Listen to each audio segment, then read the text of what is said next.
Bom, o assunto mais comentado não apenas no Brasil, mas em todo o mundo é a manifestação do empresário norte-americano, dono do X, o Twitter, Elon Musk. Essas manifestações também estão sendo repercutidas em todo o mundo, inclusive no Parlamento Europeu. Doutora Denise Albano, muito tem se falado nessa questão da censura, da ditadura, tirania. O que essa entrada do empresário Elon Musk pode mudar nesse cenário, se é que existe essa possibilidade?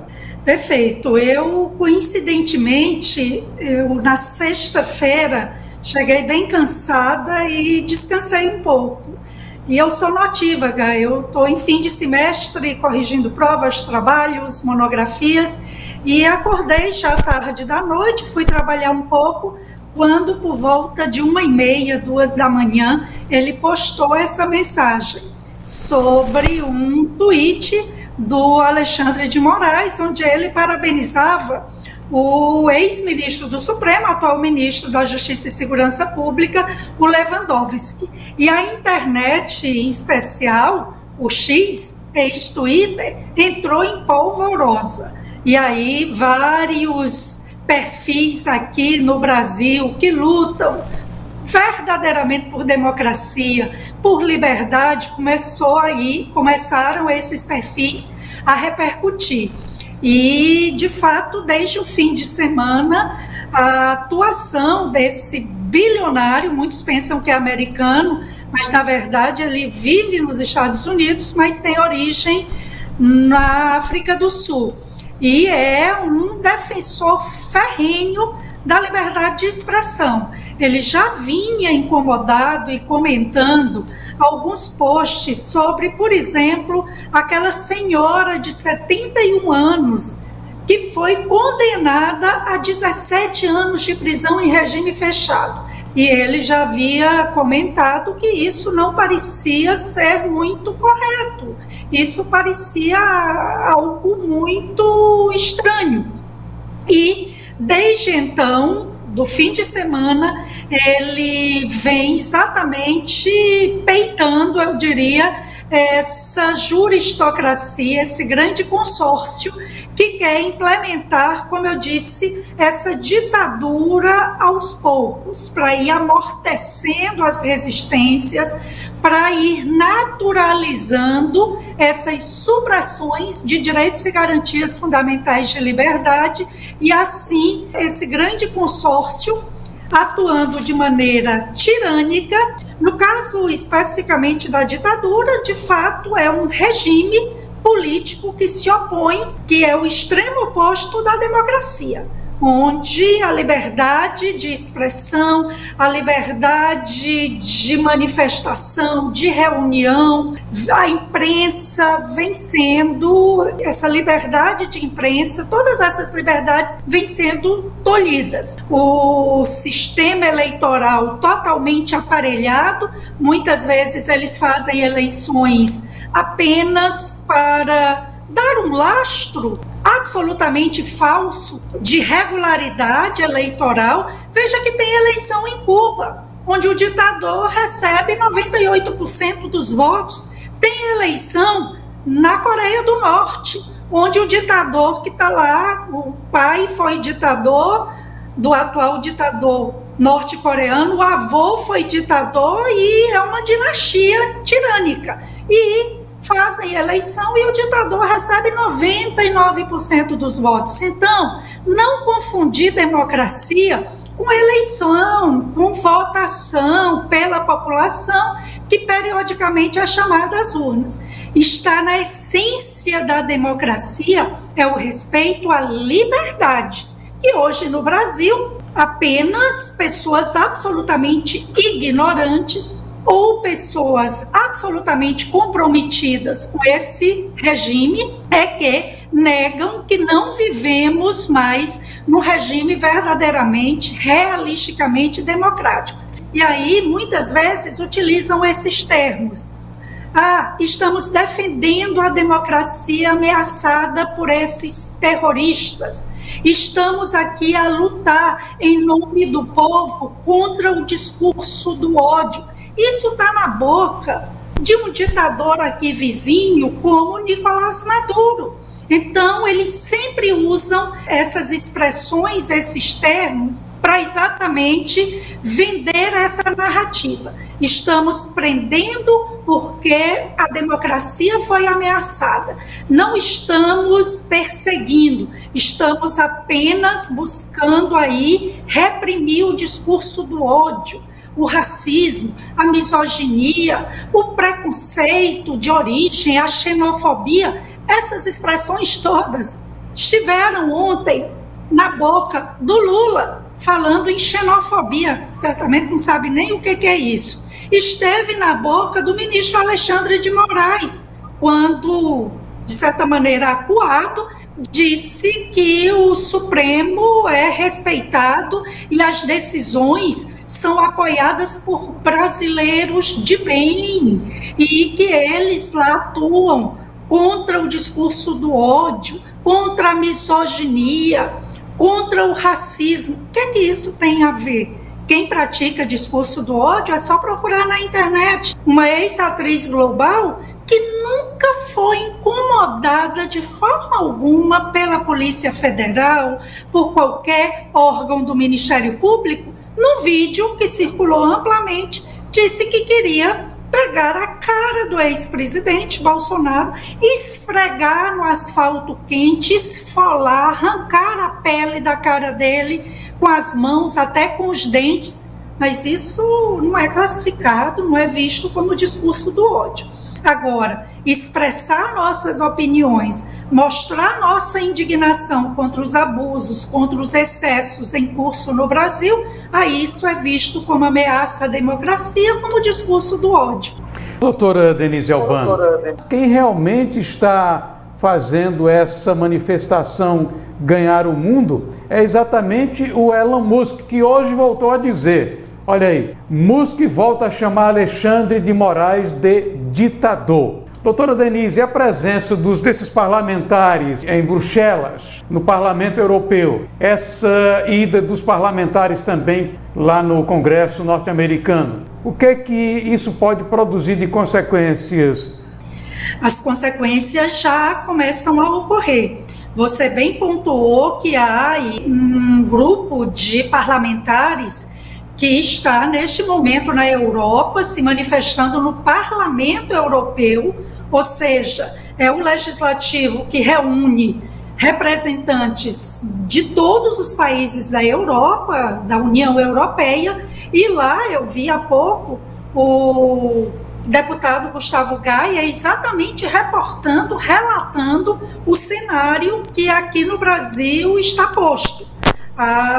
Os abusos, os excessos que a gente vem enfrentando. Também repercute a notícia exatamente divulgada pelo próprio Elon Musk, que a Câmara dos Representantes dos Estados Unidos, que seria o equivalente à nossa Câmara dos Deputados, solicitou a ele dados e informações sobre ordens ilegais que essa empresa, Twitter, hoje X, o X, vinha recebendo de autoridades do judiciário brasileiro. Já manifesta interesse em conhecer o que está por trás dessa situação no Brasil. Eu vi há pouco tempo a notícia de que só reportagens nos últimos dias sobre o Supremo, a atuação do ministro Alexandre de Moraes em veículos do mundo todo, já beira, até pouco tempo atrás, quase 5.000 reportagens ou matérias, da ordem de milhões de visualizações de postagens do Elon Musk e outros perfis grandes, quando até o próprio filho do John Lennon e da Yoko Ono postou há pouco. Peraí, lembram da época em que diziam que um presidente brasileiro, Bolsonaro, era tirano? Era um fascista? Usou, acho que essa expressão, era um fascista? Pois é, eu me lembro, numa ironia, exatamente apontando, mas peraí, o fascista que supostamente controlava tudo, perseguia desafetos, mandava prender, não era o outro, porque o filho do John Lennon é um defensor da liberdade. E muita gente lá fora olha para o que está acontecendo no Brasil com susto, com extrema preocupação, porque no fundo eles sabem que o Brasil é uma espécie de laboratório para imposição dessa agenda comuno-globalista que hoje a gente percebe no Brasil implementada. E veja, felizmente tem essa empresa, o X, porque eu posto algumas coisas, vou dar um exemplo bem banal, prosaico até, quem sou eu, não é? Professora, posto algumas coisas, minhas postagens no Instagram, que é do grupo Meta, do Zuckerberg, aquele que Dilma foi conversar quando era presidente, viviam aí, não é, trocando espécies de juras de amor, mas essa empresa do Zuckerberg, a Meta, controla o Facebook, o WhatsApp, se não me falha a memória, e o Instagram. Minhas postagens no Instagram muitas vezes batem recordes de visualizações para o tamanho do meu perfil, mas eu estou empacada há vários meses sem ter novos seguidores. É claro que, como eu disse, alguns desistem de seguir, outros veem a visualização e não se interessam em seguir, mas dá para perceber que minhas postagens vão adquirindo progressivamente mais e mais visualizações, o que mostra que tem uma razoável repercussão, mas aí são compartilhadas por outros perfis, mas aí sim eu não ganho novos seguidores.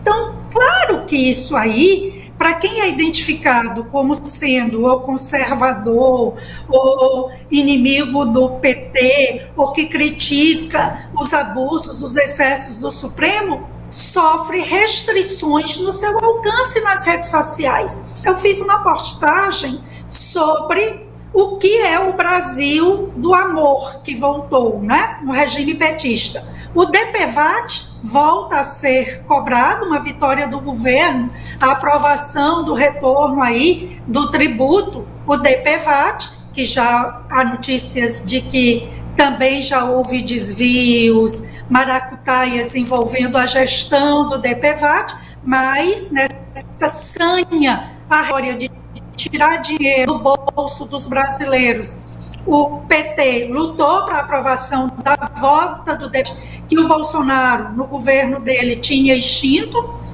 Minha postagem reportava o escândalo de um amigo da ministra Guajajara, dos povos indígenas, que já fez dezenas de viagens, recebeu vantagens, sem ter nenhum cargo no governo, e todas essas viagens, as dezenas e diárias, bancadas com dinheiro público, na verdade, dinheiro nosso, trabalhador, por meio dos tributos. E a terceira notícia nessa postagem era que a ministra da Saúde, que está aí conduzindo o ministério, onde a contaminação, uma espécie de epidemia de dengue se vê no Brasil, já da ordem de quase 3 milhões de infectados, e o que houve foi redução de recursos para prevenir e combater a proliferação do mosquito, e ela destinou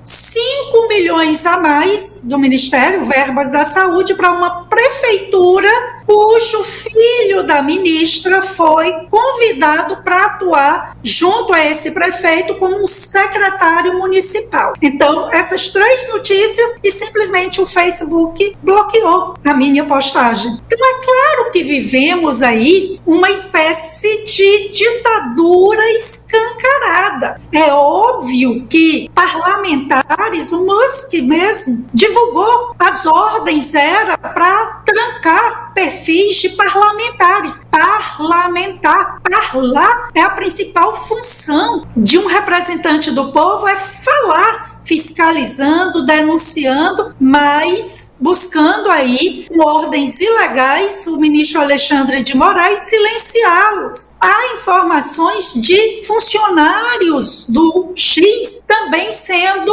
ameaçados de uma possível prisão. Tanto é que ele já divulgou que tem mais dados para divulgar e vai aguardar que seus poucos funcionários, algumas poucas dezenas que ainda estão no Brasil, estejam devidamente seguros para ele divulgar outros dados e informações relevantes, impactantes, para que ele tenha acesso, envolvendo esses abusos, excessos que vêm sendo levados a cabo pelo Supremo e em especial na pessoa do ministro Alexandre de Moraes.